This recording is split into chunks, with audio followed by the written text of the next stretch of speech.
Il y a trois sortes de mensonges. Les mensonges, les gros mensonges et les statistiques, disait Mark Twain. En écho, l'histoire économique fourmille d'exemples de grands falsificateurs, avec au sommet de l'Olympe l'ex-URSS. Pour donner le change aux pays occidentaux, États-Unis en tête, la surestimation des chiffres de croissance devient une entreprise d'État à part entière, avec un paroxysme à la veille de la grande chute finale du système. Les données du CSU, l'Office central de la statistique d'Union soviétique, montrent bien un ralentissement de la croissance au cours des années 80. Rien de très alarmant au final, après des années d'avance rapide, 18% de hausse du revenu national sur la période 81-85, ce n'est finalement pas si mal. Toutefois, les calculs de l'économiste russe Grigory Isakovitch Hanin, cités par l'économiste russologue Jacques Sapir, donnent une toute autre vision.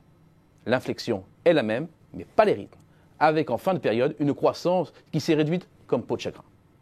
En cause, un effondrement de la productivité au milieu des années 70 et donc de l'efficacité même du système qui conduira à sa perte. Les faits sont têtus, il est plus facile de s'arranger avec les statistiques. Cette citation, à nouveau de Mark Twain, s'applique parfaitement à la Grèce du début des années 2000. Pour être éligible à l'euro, il lui faut alors respecter les critères de Maastricht, dont le fameux 3% de déficit public. Que faire quand ce n'est pas le cas? Afficher vaillamment le contraire. Et miracle, le déficit public en 5 ans est ramené de plus de 10 à 1,3% du PIB en 2000.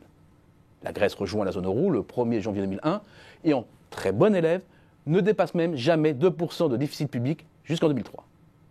La réalité est bien différente. En fait, à aucun moment, la Grèce n'a cassé la barre des 3%. Et la situation se dégrade très vite à partir de 2001. Pour bien comprendre, il faut remonter au moment où le gouvernement grec a basculé dans la fuite en avant. Tout commence avec le troisième gouvernement, Simitis, qui inaugure les premiers maquillages légaux des comptes avec la complicité de Goldman Sachs. Enfin légaux, pas totalement, dès lors que les comptes sont présentés comme sincères. Sans entrer dans le détail, cela a notamment permis à l'État grec de considérablement alléger le service de la dette, c'est-à-dire les intérêts versés. CQFD. L'idée d'une manipulation s'ébruite dès 2004, ce qui ne va pas empêcher Athènes de transférer une partie de la dette sur une banque privée en 2005. Le poteau rose est découvert fin 2009. Mais c'était un secret de polichinelle. Au bal des hypocrites, la France et l'Allemagne ont fait mine de ne pas savoir. Leurs banques aussi. Parmi les grandes escroqueries statistiques, l'inflation en Argentine est entrée aussi dans les annales. L'inflation devient galopante en 2006, conséquence d'une politique monétaire particulièrement expansionniste. Or, l'indice des prix sert d'étalon pour revaloriser les pensions retraites ou les salaires. Pour la contrôler, le gouvernement subventionne alors certains produits et encadre l'évolution des prix des autres. Mais rien n'y fait. L'inflation flirte avec les 12% courant 2006. C'est alors que la solution est trouvée. La prise de contrôle de l'INDEC, c'est l'équivalent de l'INSEE, licenciement des personnes en charge du calcul et de la publication de l'inflation et modification de son calcul. On commence à comprendre. Le taux d'inflation repart à la baisse pour passer très vite sous les 10%. Mais cela exaspère la population et les économistes indépendants qui publient leur propre indice. Et là, pas de miracle, l'inflation double. La réplique ne tarde pas.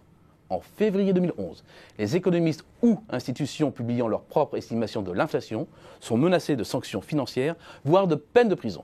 Il fallait oser.